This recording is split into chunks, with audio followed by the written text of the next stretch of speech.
Hey everyone, welcome back to another advanced sports analytics application tutorial. Or really just, I think, like instructional video on some use cases for the ASA suite of tools. We had some questions this week uh, about some of the posts we did on Twitter relating to correlation for some of the showdown slates on like Thursday and Monday last week. So that would be good to just with the idea of showdown contests in mind to try to put together a little video kind of showing just some keystrokes within the particularly quick slant projection optimization tool and the correlation app that we have, just keystrokes with how to operate the tool. Also just provide some thoughts on ways which these tools outputs can be used to, in the case of the correlation tool, help build and kind of structure lineup builds, and with the actual optimization tool, actually build those lineups with some of the thoughts from the project correlation tool in mind. So if you're interested, before we get started, and just like reading more about the ins and outs of correlation, how it's calculated, what it is from like a mathematical standpoint, as well as its implications in daily fantasy football, this blog in our NFL blog section, Let's Talk About Correlation, could be a good read if you're interested in learning more about that. So let's open up the applications. Like I said, gonna focus mostly on the correlation and projection tool. Gonna start with the projection tool. Not so much building lineups, but just looking at some of the outputs of the tool, and how we can kind of start at a macro level to kind of generate some strategy, go to the correlation tool to fine tune that strategy, and then go back to the optimizer to actually produce lineups conditional on some of our hypotheses. So I think a good place to start is the game macros tab, where we're showing just Vegas totals and spread for a game. I think it's just a good place to start when thinking about how we want to build lineups. In my opinion, one of the first places to start, and typically where I start, is thinking about what lineup builds do I want, and by that I mean showdown slate. We have two teams that we can choose from. I think some time should be given to think about whether we want to do a balanced build of 3 players from each team, a kind of slightly off center build with like 4 players from one team, 2 from the other, or a super skewed onslaught build with 5 players from one team, only 1 player from the opponent. And to me, I think looking at just the likely game scripts based on Vegas spread and game total is a pretty good place to start. So like I'm looking at this total 49, pretty decent total. Seems like there's likely going to be pretty strong fantasy performances put up tonight. Want to make sure we're kind of picking the right guys. I guess we want to make sure we're doing that every slate, regardless of total. But, I think as totals rise, typically, defensive and kicking players become kind of less desirable. The more points that are scored, the more we want to be in on, offensive players. Obviously points can be scored through defensive and special teams touchdowns, but in general, unless, you have just like some super strong defense,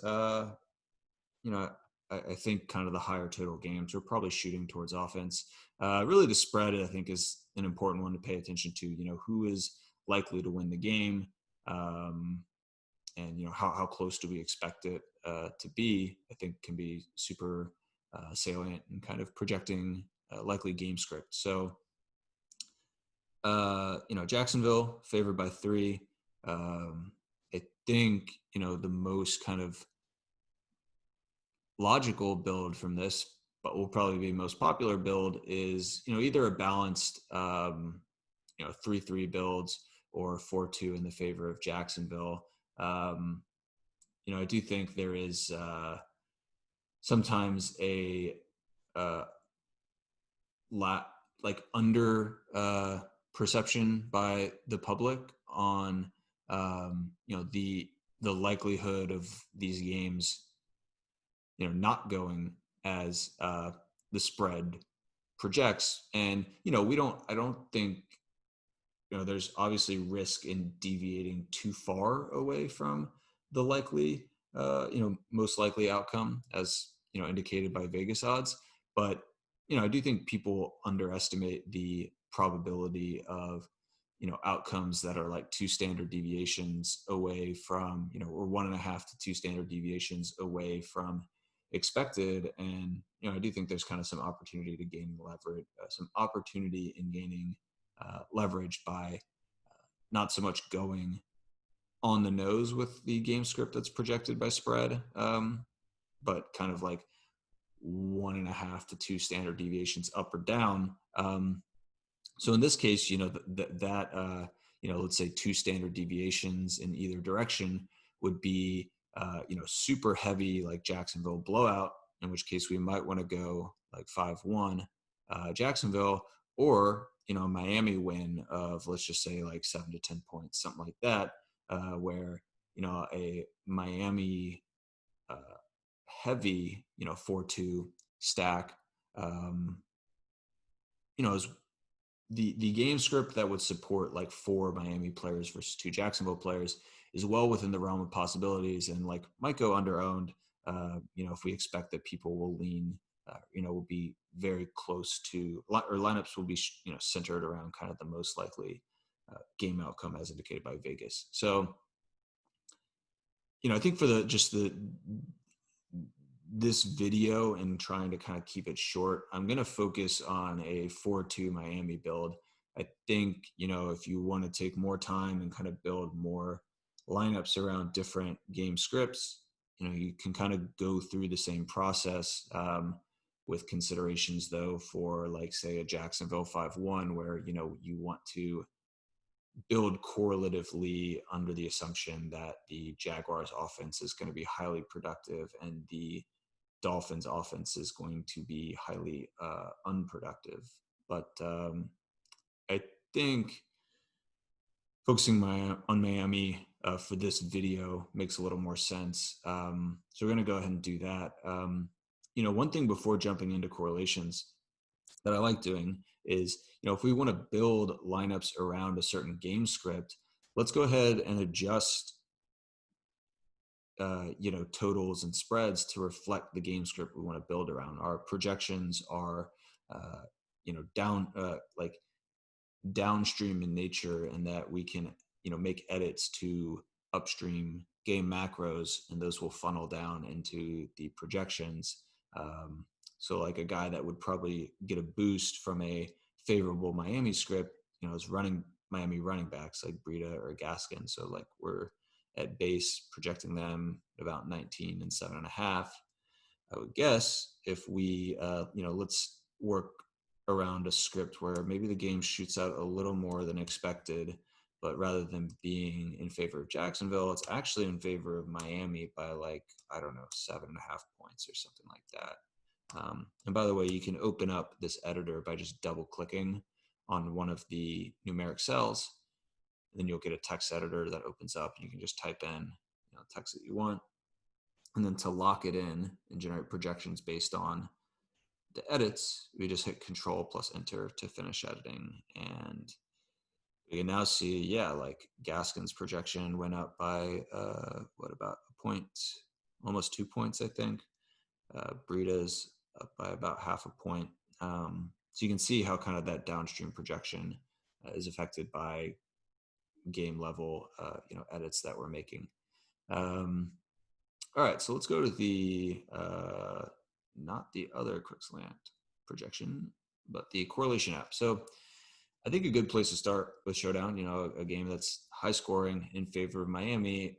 I think we want to build around correlated pieces around Miami. And, typically a good place to start there is just with quarterback and his receivers. So I'm going to type in Fitzpatrick and uh, type in his receivers just to do like a quick check and see which players, other receivers and like skill players. So include Miles Gaskin. We can't include Breida. He's only played 2 games with Fitzpatrick. You can't really generate, I don't think like correlations begin to stabilize until you get to about 4, maybe 5. I mean, like truly stabilized, probably not till many more, but like, I don't even think you can trust a correlation until you get, or, even consider a correlation until you get like at least 4 games and probably 5 or 6 to be safe. But yeah, and then we'll include Jakeem Grant. So these are all guys who were on Miami last year. More or less similar roles. I think Gaskin has ascended a bit. Certainly the receiving core has been pretty stable for Miami. So, a good place to start. And yeah, I just want to see like what guys tend to correlate highest with Fitzpatrick and kind of tab those as good pieces to play in lineups where we want to play Fitzpatrick. So Gesicki, Parker, no surprise, 2 of the top receivers, probably 2 of the top 3 receivers for Miami, along with Preston Williams. No surprise that they're kind of correlating well with Fitzpatrick. I think it's interesting that Gaskin has that positive correlation with Fitzpatrick. You think of scrambling quarterbacks like Fitzpatrick typically having weak correlation, negative correlation even with their running backs. They compete for rushing touchdowns. I think that's probably where most negative correlation comes from. There's also hypotheses out there that I haven't done too much research myself, but that scrambling quarterbacks tend to throw to running backs less. So it's actually interesting that Gaskin has that positive correlation with Fitzpatrick. I think typically playing running backs with quarterbacks not super correlative, but it actually looks like it's kind of a viable play here. And Ford pretty good correlation, but Ford's kind of more of a dink and dunk pass catcher. So there are like Ford's success doesn't necessarily imply Fitzpatrick's success the way Parker Gesicki's success does. Ford can get there. He can get, especially kind of at his baseline level, he can get 6 catches for 80 yards, and that's like a really strong game for him, but that really doesn't help. If he doesn't catch a touchdown, like that doesn't help Fitzpatrick that much, as we're like, Gesicki is a, big red zone target. So like if he gets there, it's usually because of a touchdown or 2 that really, helps Fitzpatrick incrementally more than like a, 12-yard Ford reception, at the, their own 20 kind of thing.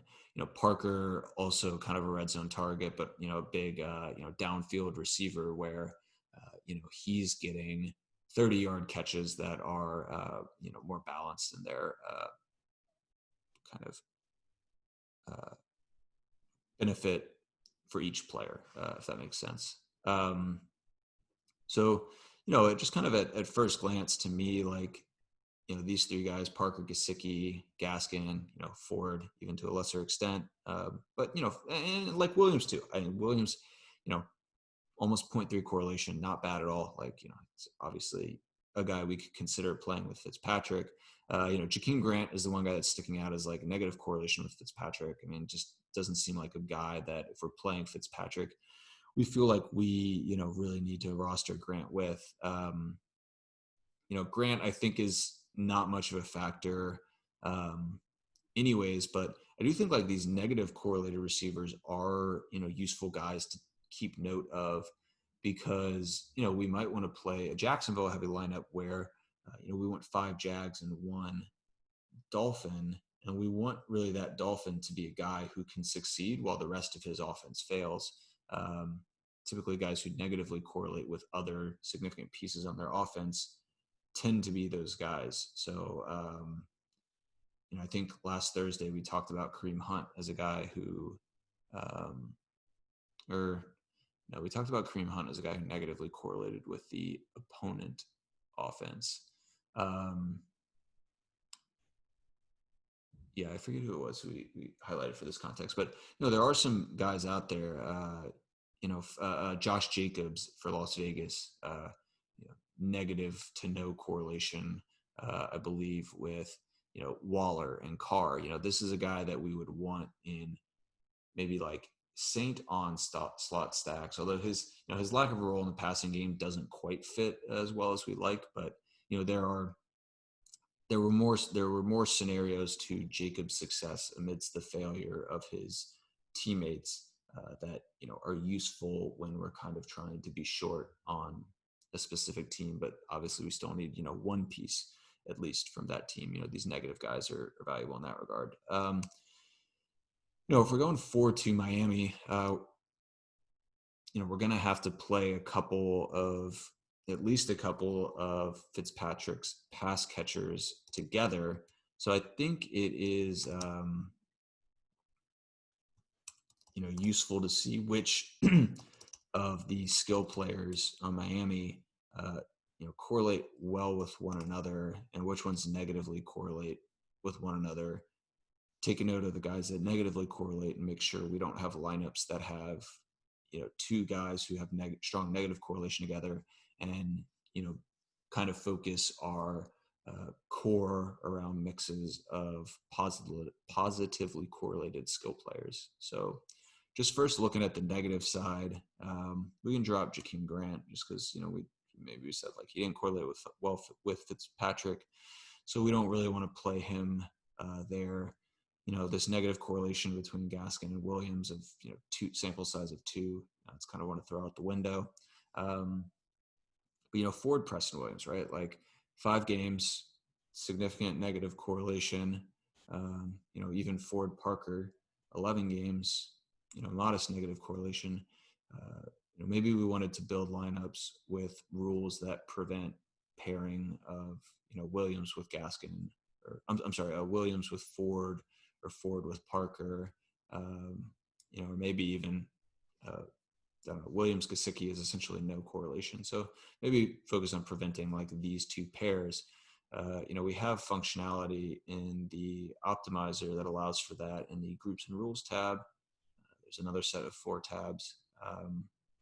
First, though, we discussed, wanting to do 4 plus Miami guys. So in the teams tab, we can specify how many limits on players from each team. The default's just going to be to have anywhere from 0 to, maximum of 5 guys per team.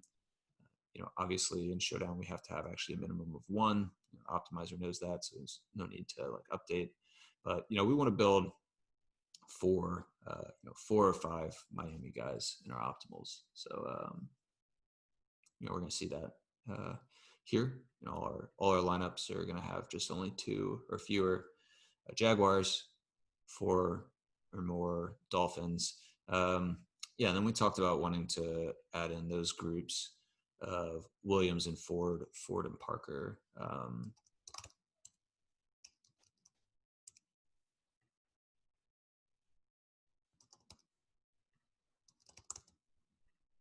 Great. And then we want to set we want the combination of Williams and Ford to always be less than or equal to 1. So no more than 1 of these 2 players for each of those groups. And great, that will generate predictions where we don't have any, of those kind of negatively correlated pairs. Now, if we look at the positive side, there's a lot to like with this Miami side, and that's kind of why I picked for this use case, 4 on the Miami side. There's just really good positive correlation within the skill players in this offense. Gesicki is a guy who's just showing up as a really good correlate of a number of skill players within the Miami offense. He's going to get a lot of his value as a red zone pass catcher. A guy like Ford gets most of his relative value relative to his baseline.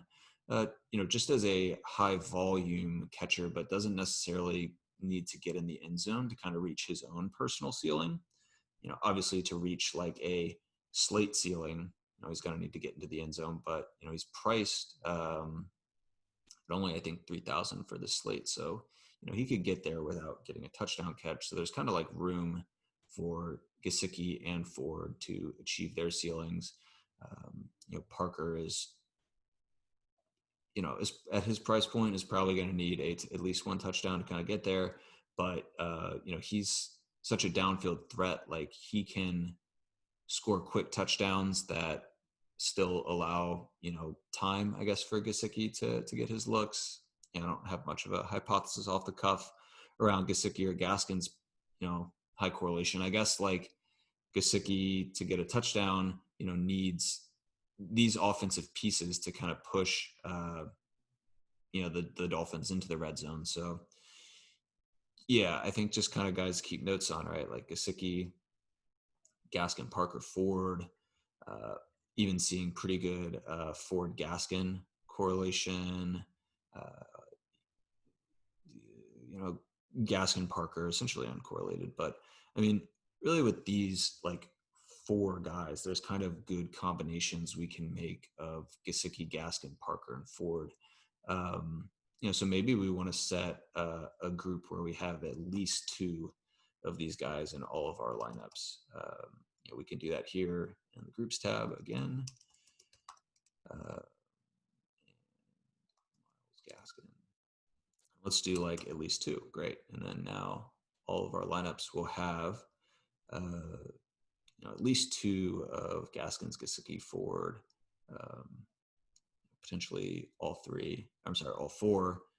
Not seeing any quickly. And I think these rules are like really important to pay attention to. And there's, we can kind of just prune through our lineups and see some of our lineups. And like, I'm seeing here, okay, Gaskin, Robinson, Breida, three running backs, to win a tournament, it seems like it would be hard for three different running backs on two teams to kind of all achieve, tournament winning production. So, maybe we wanted to set a max two of, not James Robinson, Breida, and Gaskin. Say no more than two of those guys. Some other nice features we have, have control over the captain position. What specifically, like what position, we can consider for captain. So like maybe in such a high scoring game, we want to avoid kicker and defense.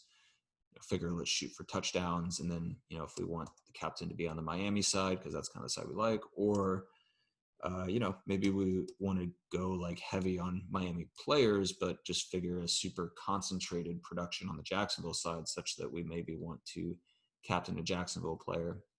We can do that here. I'm going to leave it open. And I'm going to force our captain to be a skill player. I've kind of, heard and read content that suggests maybe that, the field is a little bullish on the use of quarterback at captain, and that there's kind of more, good leverage opportunities at playing skill players at captain. So, we can lock that in. And you can now see we only have skill players at captain. And, I think useful to continue to check exposures and see, which players are appearing in most of our lineups. And, one thing that jumps out to me is like 80% Gaskin captain exposure. To me, if we really want to take our stand there on Gaskin, great, we can do that. If we want more variance, in our captain spot, we can put exposure limits on players. It's worth noting that the exposure on a player is not like the exposure on Myles Gaskin. It's the exposure on Captain Gaskin and Captain, Flex Gaskin. The optimization function will treat that same player, but in different roles, as two different players. So like if we did 50% exposure cap on Gaskin, we're still seeing 100% Gaskin exposure. It's just 50% in the flex, 50% in captain. Maybe we're okay with that. But maybe we want some lineups that don't have any Gaskin, and by leaving him at 50%, we're still getting him in either flex or captain in pretty much all lineups. So maybe we want to bring that down to 35 to get a little more variance in kind of our lineup builds. So yeah, are there any other groups and rules stuff we can go over? Control over what positions are in the flex. So maybe if we have a super high scoring game, we don't ever want to include any defenses even in the flex, so we can delete them out there. Should see 0 exposure for defenses. Maybe receivers, we want to limit exposure only. I don't know. Maybe like tight ends. Like tight ends kind of a high variance position. Sometimes a lot of touchdown dependence, and maybe we only want to allow for like max 60% exposure for tight ends. Well, again, we're kind of running into the same flex versus captain issue. So I don't know. Maybe we want to do max 40%. And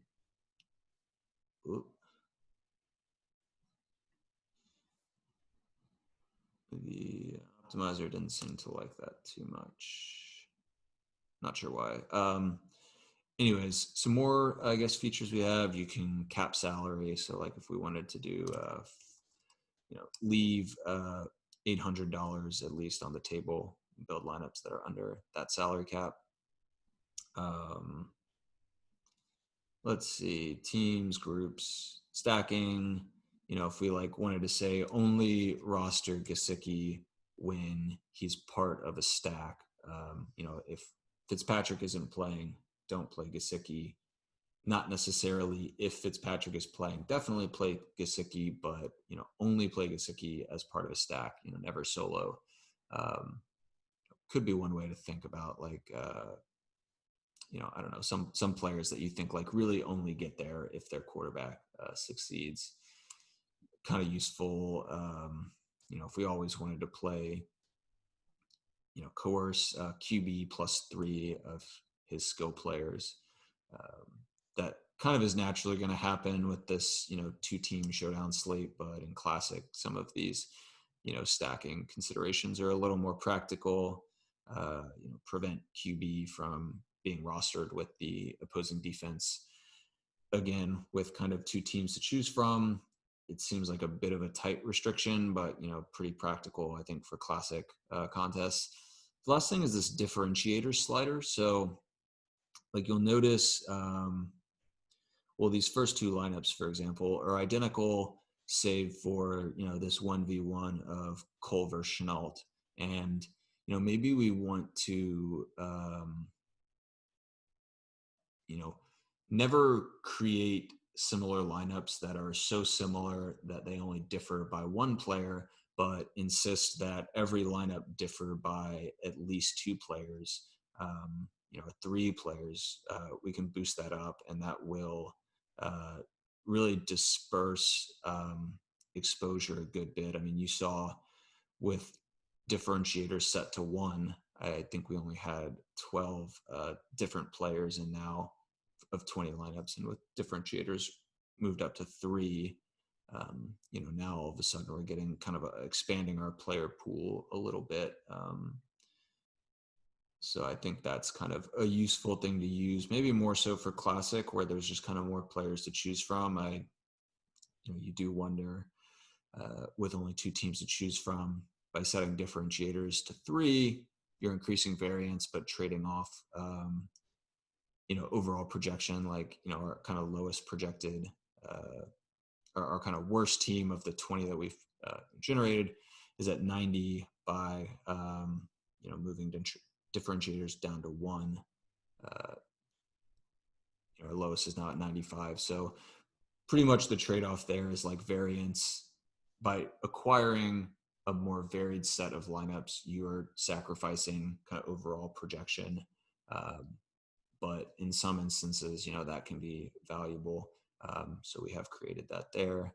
And then obviously, just nice little download features so that you can do a multi-enter into DraftKings or FanDuel, just open it up, uh, copy paste into, your DK entries, CSV, and should be good to go. So I hope that gives you a sense of kind of how the tools work and maybe some correlation considerations. We focused on the Miami side, but you obviously can go through kind of the same practice on the Jacksonville side, looking at pass catchers that line up well with the quarterback and pass catchers that line up well with other pass catchers.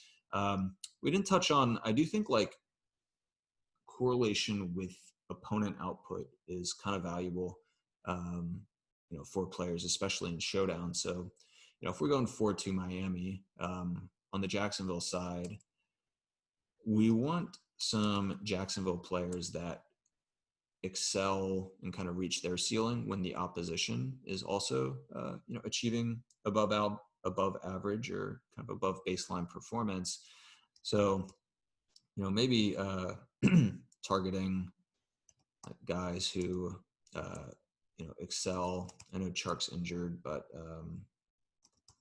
just for the sake of, if he were active, finding guys that D.D. Westbrook might get a little bit of a role tonight. Chris Thompson is an interesting guy.